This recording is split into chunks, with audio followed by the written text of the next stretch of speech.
আসসালামু আলাইকুম বন্ধুরা। আমার নাম শাহরুখ।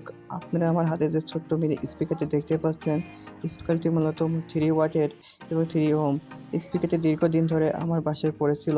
তো ভাবছি স্পিকারটি ইউজ করব। এর জন্য স্পিকারটির জন্য একটি ক্যাবিনেট বানাতে হবে। এর জন্য ব্যবহার করব 85 ওয়াটের এলইডি বাল্ব। এই বাল্বের মূলত ডিফিউজারের সাহায্যে আমি ছোট্ট স্পিকারের জন্য একটি ক্যাবিনেট বানাবো। আশা করি আপনারা ভিডিওটি সম্পূর্ণ দেখবেন এবং দেখলে খুব সহজেই শিখে যাবেন কিভাবে কি এলইডি বাল্বের ডিফিউজার দিয়ে ছোট মিনি স্পিকারের ক্যাবিনেট বানানো যায়। ভিডিওটি ভালো লাগলে ভিডিওটি একটি লাইক আর অবশ্যই চ্যানেলটি সাবস্ক্রাইব করে দিবেন।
বন্ধুরা, অনেক পরিশ্রম করার পর আমার এই ছোট্ট মিনি স্পিকারটার জন্য ক্যাবিনেট বানানো কমপ্লিট। জানি না আপনার ভিডিওতে ক্যাবিনেটের সাউন্ড কোয়ালিটি কীরকম শুনতে পারবেন, এর জন্য আপনার প্লিজ হেডফোন ব্যবহার করবেন।